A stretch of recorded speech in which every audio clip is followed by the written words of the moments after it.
ధర్మ సందేహాలు కార్యక్రమానికి పునఃస్వాగతం. గురుగారు, మరొక సందేహం అండి. ఏడుకొండలు గారు ఉదయగిరి నుంచి రాస్తున్నారు. రథసప్తమి రోజు పాలు పొంగించాలని అంటారు, ఎందుకు తెలియచేయగలరంటూ కోరుతున్నారు. సూర్యనారాయణమూర్తి కశ్యపుడు అదితికి సంతానం.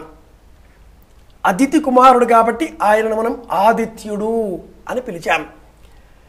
ఎంతకు ధరించిన గర్భం ప్రసవ వేదన కలిగించకుండా కడుపులోనే ఉండిపోవడంతో ఆ అదితి తన గర్భాన్ని 12 మార్లు పిడికిళ్లతో కొట్టుకోవడం చేత పతనమైపోయినటువంటి ఆ పిండము, నేలపైన పడినటువంటి ఆ పిండము మృతి చెందిన శిశువుగా గోచరించింది.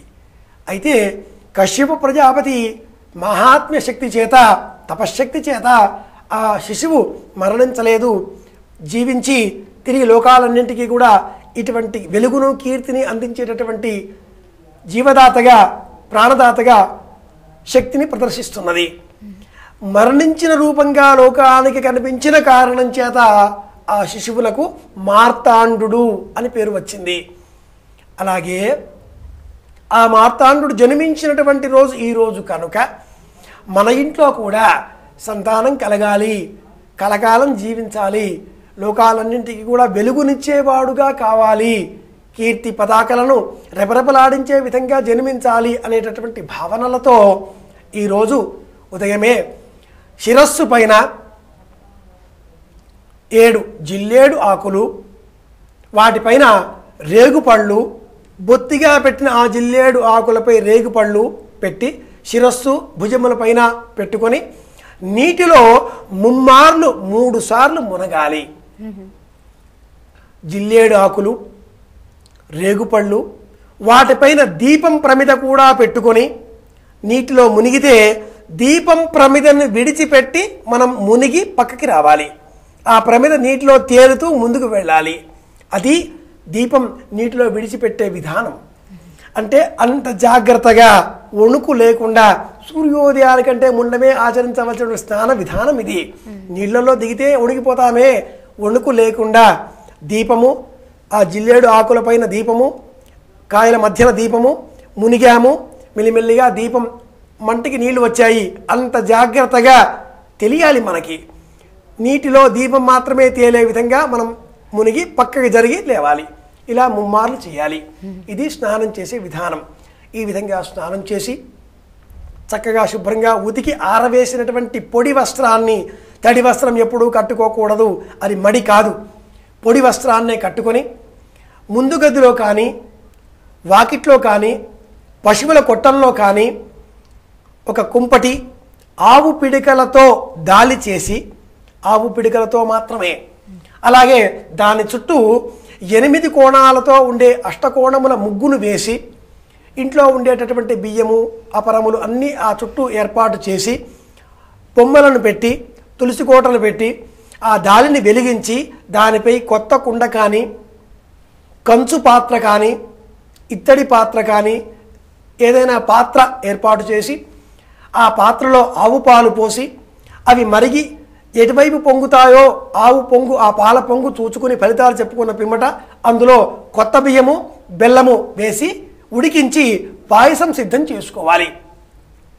ఇలాగా ఈ పాయసం ఉడికే సమయంలో చిన్నారి పిల్లలందరినీ కూడా చుట్టూ కూర్చుండబెట్టుకొని, దీనికే పాయసము అని పేరు. ఇలాగా పాయసం ఉడికే సమయంలో పిల్లలందరినీ కూడా కూర్చుండబెట్టుకొని బొమ్మల కొలువుగా ఏర్పాటు చేసిన ఆ నిజంగా ఉండే పిల్లలకు సూర్యుని జన్మ వృత్తాంతమంతా కూడా చెబుతూ చిక్కుడు కాయలతో రథాన్ని అల్లాలి. చిక్కుడు ఆకులు, చిక్కుడు కాయలని ఇలాగా వృత్తాకారంలో చేసి ఒక రథాన్ని సిద్ధం చేయాలి. ఆ పిమ్మట ఆ తయారైన పాయసాన్ని 4 చిక్కుడు ఆకులలో, 4 చిక్కుడు ఆకులలో వేరువేరుగా 4 నైవేద్యాలు, 1 బొమ్మలకు, 2 గణపతికి, 3 సూర్యనారాయణమూర్తికి, 4వది తులసమ్మకు, ఇలాగా 4 నైవేద్యాలు ఏర్పాటు చేసి పిల్లలందరికీ కూడా ఆ ఆకులను అలాగే అందించేయాలి. పాయసం గిన్నెలో ఇంకా కొద్దిపాటి పాయసం మిగిలి ఉంటుంది, మొత్తం కూడా ఊడ్చి వేసుకోకూడదు, సగం పైగా అట్టి పెట్టాలి. విడిచిపెట్టి దానిని మూషిక రాజులకు, ఎలకలకు అని చెప్పి నైవేద్యం పెట్టాలి. ఇప్పటికి మన ఇంట్లో ధాన్యం గాది నిండా కూడా ధాన్యం ఉండాలి. పూర్వకాలంలో అయితే సంక్రాంతి పండుగకి విశేషంగా ధాన్యం వచ్చేస్తుంది కాబట్టి ఇల్లంతా కూడా ధాన్యమే. ఇలాగా మూషిక రాజులకు కూడా వేరేగా నైవేద్యం పెడితే ఆ మూషికములు మన ఇంట్లో దండయాత్ర చేయవు, బట్టలు కొట్టవు, పుస్తకాలు కొట్టవు, ధాన్యం పాడు చేయవు. ఇలాగా మనతో పాటు అందరూ జీవించాలి అనేటటువంటి విశ్వభావన ఈ పాయసం వంటకంలో ఉంది. ఆ పాయసాన్ని ఇలా అందరితో పంచుకోవడంలో ఉంది. పాయసం ఇందుకోసమే సిద్ధం చేయాలి, ఇలా సిద్ధం చేయాలి. 4 నైవేద్యాలు: బొమ్మల గౌరమ్మ, గణపతి, సూర్యనారాయణమూర్తి, తులసమ్మ. మిగిలిపోయిన శేషమంతా కూడా మూషిక రాజులకు. ఇందుకని పాయసం, ఇలా పాయసం. గురుగారు, మరొక సందేహం చూద్దామండి. పావని గారు అనంతపురం నుంచి రాస్తున్నారు. రథసప్తమి రోజు సూర్యుని అనుగ్రహం కోసం ఏం చేయాలి, ఏం చదవాలి తెలియజేయగలరంటూ కోరుతున్నారు.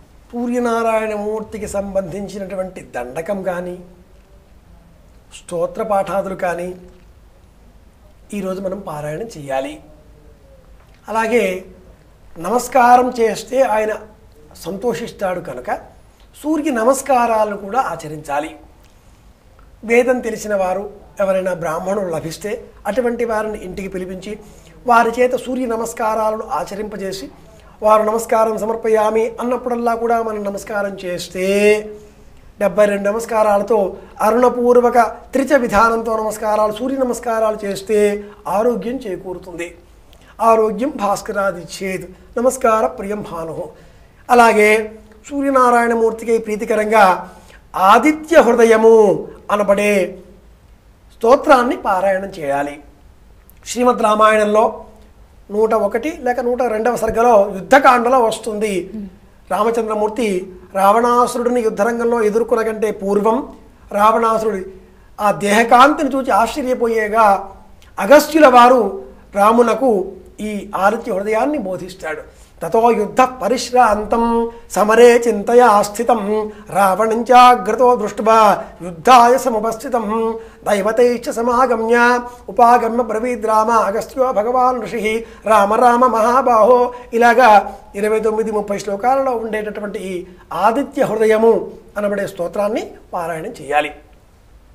ఇంతకంటే ముందు ఈ స్తోత్రం పారాయణం చేసేటటువంటి వాళ్ళు ఈరోజు ఈ స్తోత్రాన్ని 12 మార్లు స్తోత్రం చేస్తే, 12 మార్లు పారాయణం చేస్తే విశేషమైన ప్రయోజనం లభిస్తుంది. ఇంతకంటే ముందు ఎప్పుడూ పారాయణం చేయనటువంటి వాళ్ళు ఈరోజు పారాయణం చేయడం ప్రారంభం చేయాలి. అది రథసప్తమి వాళ్ళకి అందించేటటువంటి సందేశం. ఇందువల్ల ఆరోగ్యం చేకూరుతుంది. ఆదిత్య హృదయం వల్ల అంత లాభం ఉంది. ఆదిత్య హృదయం పుణ్యం సర్వశత్రు వినాశనం జజావహం జపే నిత్యం అక్షయ్యం పరమం శుభం సర్వమంగళ మాంగళ్యం సర్వపాప ప్రణాశనం చింతాశోక ప్రశమనం ఆయుర్వర్ధనముత్తమం రశ్మిమంతం సముద్యంతం. ఇలా చెబితే స్తోత్రమంతా చెబుతాను, కార్యక్రమం పక్కదారి పడుతుంది. కాబట్టి ఆదిత్య హృదయం స్తోత్రం చెప్పాలి. గురుగారు, మరొక సందేహం అండి.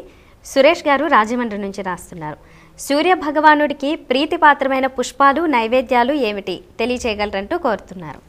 గోధుమలతో చేసిన పాయసం, బియ్యంతో చేసిన పాయసం, ఇవి రెండూ కూడా సూర్యనారాయణమూర్తికి ప్రత్యేకంగా మనం నైవేద్యములుగా సమర్పించుకునవచ్చును.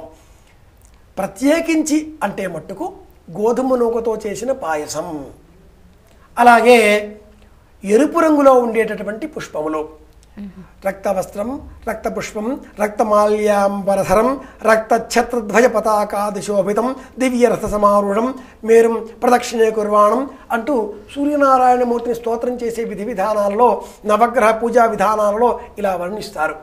ఎరుపు వర్ణంతో ఉండేటటువంటి పువ్వులను సూర్యనారాయణమూర్తికి ప్రీతికరంగా సమర్పించాలి. గన్నేరు పువ్వులను కూడా సమర్పించుకోవచ్చును సూర్యనారాయణమూర్తికి ప్రీతికరంగా. మందార పువ్వులు విశేషంగా చెబుతారు. రాగి లోహంతో చేసినటువంటి పాత్రలను అధికంగా సూర్యునికి ఏర్పాట్లు చేసేటటువంటి అర్చనలలో పాత్ర సామగ్రిగా మనం వినియోగించాలి. రాగి సూర్య సంబంధితమైనటువంటి లోహం కనుక ఆ పాత్రలను వినియోగిస్తే విశేషమైన ప్రయోజనం చేకూరుతుంది. సూర్య యంత్రమును ప్రత్యేకంగా గృహి సూర్య ఆదిత్యం అనే అష్టాక్షరితో తయారు చేస్తారు, సిద్ధం చేస్తారు, జపం చేయాలి. ఎవరైనా మహానుభావులను సంప్రదించి వారి చేత ఇటువంటి మంత్రములతో కూడినటువంటి యంత్రములను సేకరించి గోధుమ నూకతో చేసిన పాయసాన్ని ప్రత్యేకంగా నైవేద్యంగా సమర్పించాలి. ధర్మ సందేహాలు కార్యక్రమంలో స్వల్ప విరామం.